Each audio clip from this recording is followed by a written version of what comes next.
Graça e paz, bem-vindos à nossa série Compreendendo as Escrituras, amém?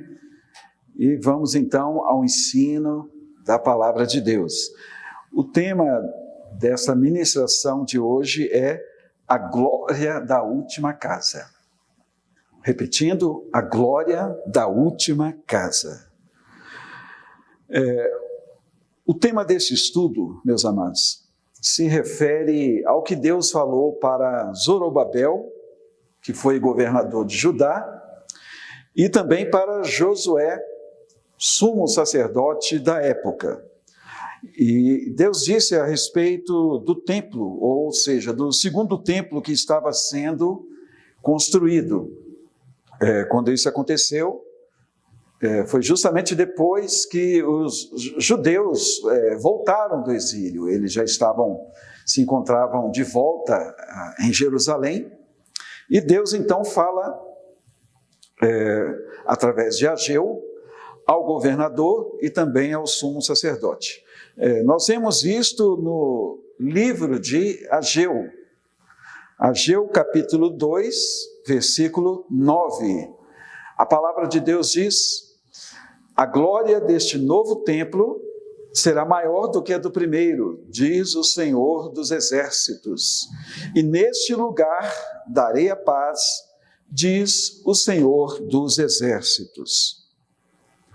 O que significa a glória desse novo templo, ou seja, desta última casa, será maior do que a da primeira?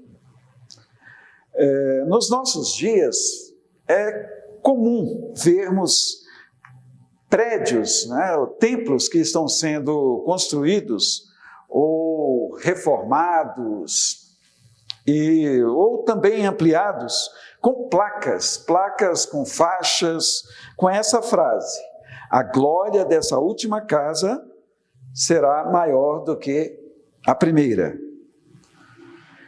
Então, muitos, quando veem essa frase aqui, no livro de Ageu, pensam que o prédio que está sendo construído, reformado, será mais luxuoso, será melhor do que foi o primeiro, que caberá mais gente. Na verdade, é o que os irmãos pensam, quando eles estão edificando o prédio, ampliando ou reformando, ok?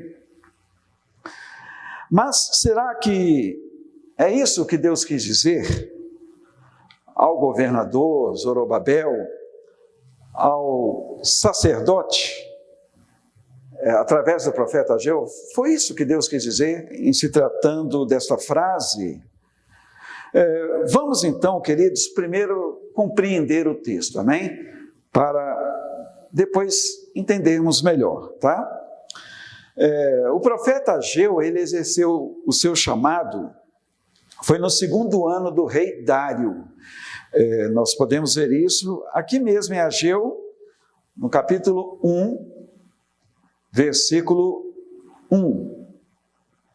Nós vemos aqui em Ageu 1:1, que diz: no segundo ano do reinado de Dário, no sexto mês, no primeiro dia do mês, por meio do profeta Ageu, a palavra do Senhor veio a Zorobabel, filho de Salatiel, governador de Judá, e a Josué, filho de Josadaque, sumo sacerdote, dizendo, só até aqui, Então, nós vemos que o chamado deste profeta foi justamente no segundo ano de reinado, do rei Dário.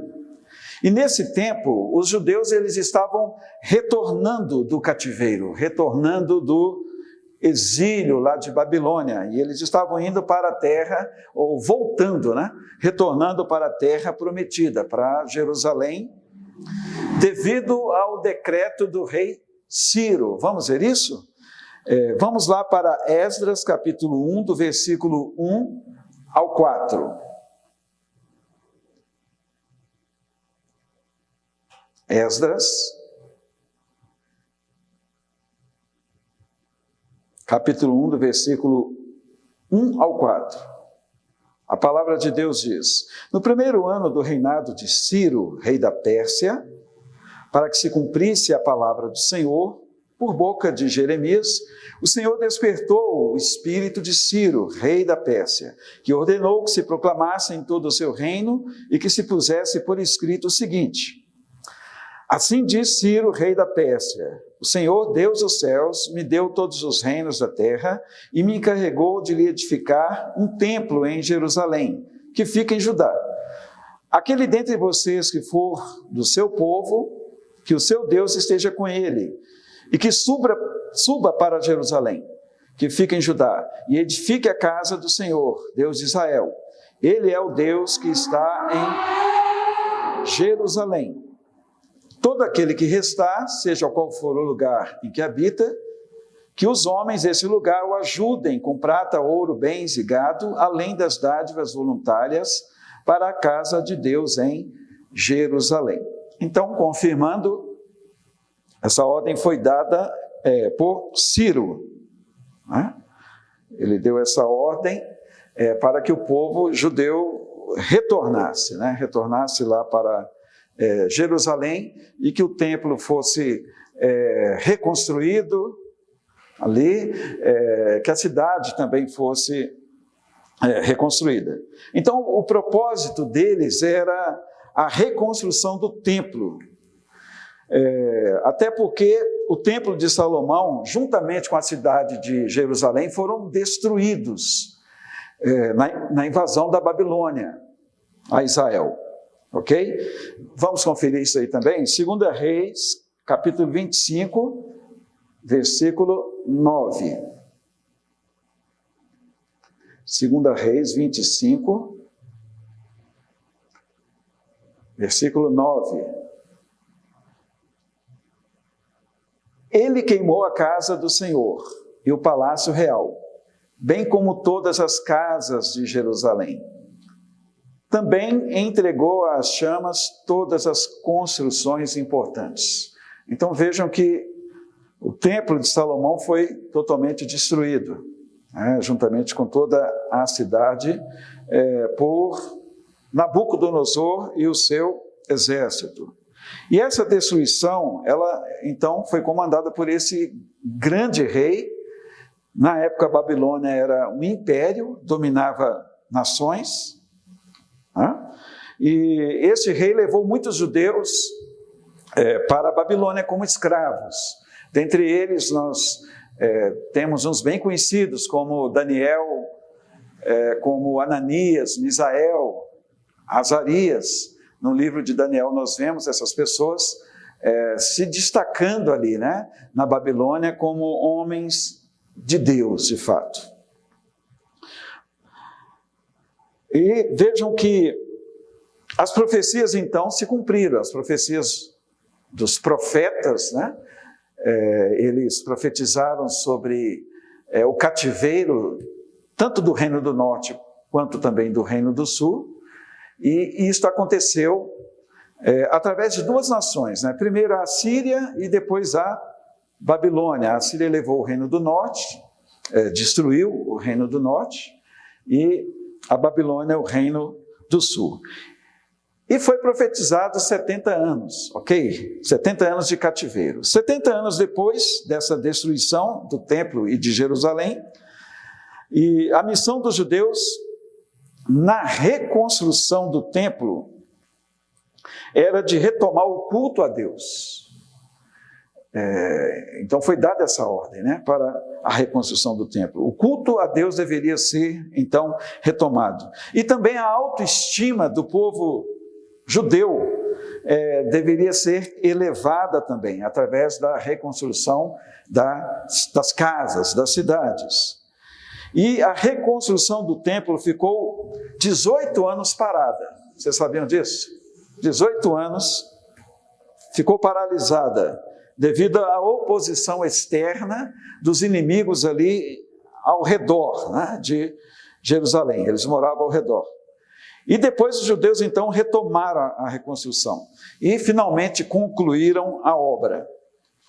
Então, é precisamente, meus queridos, deste templo que Ageu profetiza, construído pelos judeus, né, e liderados por Zorobabel, o governador.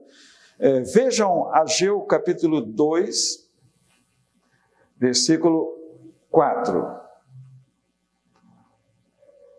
Ageu 2, 4.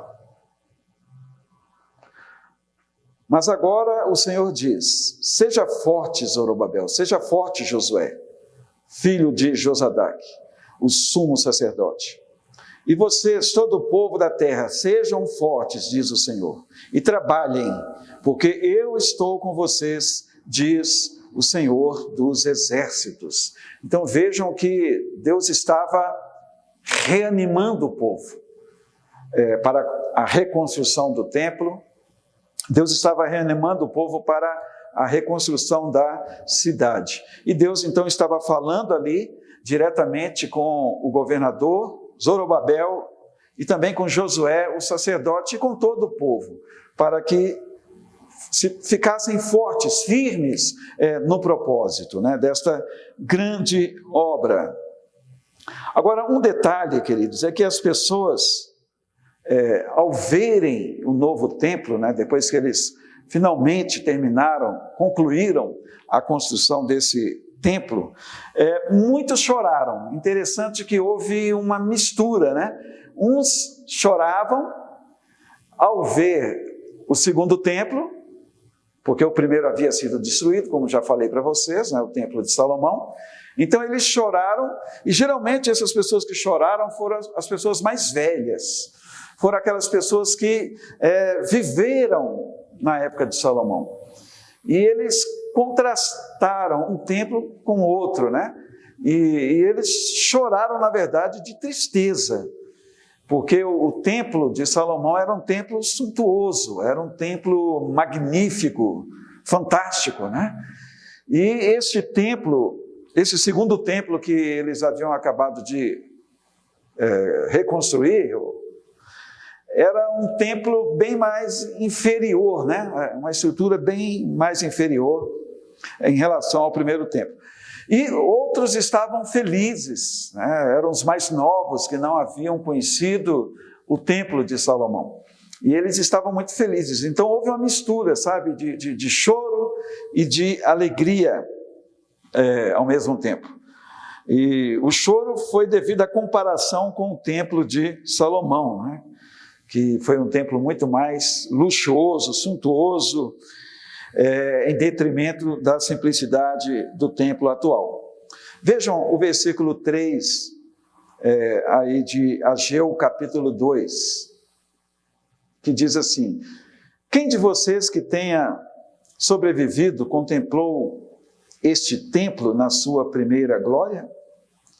E como vocês o veem agora? Por acaso não é como nada aos olhos de vocês? Vejam só. O próprio Deus reconheceu isso, que os antigos, quando se depararam com o segundo templo, eles viram a diferença de um templo para o outro, né? O quanto este atual era inferior ao templo de Salomão. E aos olhos dele era como nada, é uma coisa incrível isso aqui, né? Agora, contudo, meus queridos, Deus, ele faz uma promessa. Ele promete que a glória seria maior nesse templo. Esse templo simples, em se tratando de estrutura, ok? A glória seria maior do que a que estava no primeiro templo, no templo de Salomão. Então Deus faz uma promessa fantástica para eles, né? Que a glória deste templo simples atual seria muito, muito maior do que foi a glória no templo do rei Salomão, né? Que ele havia construído, ok? Inclusive foi o versículo que nós lemos, né? Aqui, o versículo 9, que já li desde o início aqui, né? Deus disse: a glória deste novo templo será maior do que a do primeiro, diz o Senhor dos Exércitos. E neste lugar daria paz, diz o Senhor dos Exércitos. Então, queridos, eu penso que ficou claro, que está provado, que não é a grandeza, o luxo, a imponência, sabe, de um prédio, né, ou de um templo, que é o mais importante. Não é, amados. Não é mesmo, sabe? Que é a coisa mais importante. E sim a presença de Deus. Quando Deus disse aqui que a glória do segundo templo seria maior do que a do primeiro, Deus estava se referindo à sua própria presença, na verdade. A presença dele seria maior naquela estrutura bem mais simples comparada ao templo de Salomão. A sua glória, a sua presença seria mais impactante, mais forte na vida do povo, ok? Então vejam que aqui nós vemos o caráter do que Deus de fato quis dizer, né? Ele não estava se referindo a uma estrutura física, amém? Mas ele estava se referindo à sua própria presença, né? Que ia gerar obediência no coração também dos fiéis. Para ficar mais claro, eu quero fazer uma observação aqui, ok? Só para mais conhecimento também de todos nós. Tá? Uma nota de rodapé, eu quero passar para vocês aqui. Esse templo da época de Ageu passou por muitas reformas, tá? Ao longo do tempo, muitas reformas. E com o passar do tempo, esse templo foi substituído. É o que nos conta a história. Foi substituído, inclusive, pelo templo de Herodes. O que nós já vemos o templo na época de Jesus, né? Aquele templo em que as pessoas iam para orar, fazer orações ali naquele templo. E o próprio Jesus entrou lá no templo construído por Herodes, que substituiu aquele templo da época de Ageu. Então vejam que um templo grande, magnífico também, construído por Herodes. A sua construção começou por volta do ano 20 a.C. e terminou no ano 64 depois de Cristo. Ok? Então foi um templo também magnífico, fantástico. As pessoas ficavam admiradas ao ver o templo de Herodes. Agora, no ano 70 depois de Cristo, esse templo de Herodes foi destruído. Sabiam disso? Foi destruído pelas tropas do Império Romano, sob o comando do general Tito. Foi totalmente destruído. E também foi um cumprimento da profecia do próprio Jesus. Jesus profetizou que aquele templo seria destruído. Vamos ver isso? Lucas capítulo 21. Vamos lá para Lucas. Lucas capítulo 21, versículos 5 ao 6. A palavra de Deus diz: alguns falavam a respeito do templo, como estava ornado de belas pedras e de dádivas. Então vejam que as pessoas estavam admiradas, né? E falaram para Jesus sobre essas pedras enormes, lindas, sobre a construção desse templo, a beleza. E no versículo 6, Jesus ele responde, né, a essas afirmativas. Então Jesus disse: vocês estão vendo essas coisas? Virão dias em que não ficará pedra sobre pedra que não seja derrubada. Então veja que Jesus ele profetiza em relação àquele templo, de que ele seria destruído, que não ficaria pedra sobre pedra. Então isso aconteceu no ano 70 depois de Cristo, ok? A única coisa que resta em relação ao templo de Herodes nos dias de hoje, queridos, é o conhecido Muro das Lamentações. Tá? É o muro em que os judeus diariamente vão para lá e ali eles fazem orações constantes. É um fluxo muito grande dos judeus neste muro. Então, foi a única coisa que restou deste magnífico templo de Herodes. Então, sendo assim, queridos, essa frase, em muitas construções, né, de prédios aí, de igrejas, nos nossos dias, nada tem a ver com o significado do texto de Ageu. Né? A glória dessa casa será maior do que a da primeira. Não tem nada a ver em si com a edificação, sabe, com o luxo, né? Com a amplitude do prédio, a beleza do prédio, nada tem a ver. Lá no original do texto de Ageu, na verdade quer dizer que um templo mais simples teria muito ou uma maior glória da presença de Deus, né? Que foi nos tempos de Salomão. A glória seria maior, não por causa da suntuosidade do templo, da magnitude do prédio, mas sim por causa da presença de Deus. Amém? Por causa da sua glória, da sua Shekinah ali, naquele lugar, né? Quando o povo estivesse buscando ao Senhor. Amém? Então eu espero que tenha ficado mais claro para você o significado, né, dessa frase. A glória dessa última casa será maior do que a da primeira. Amém? Então, obrigado e que Deus continue nos abençoando. Amém.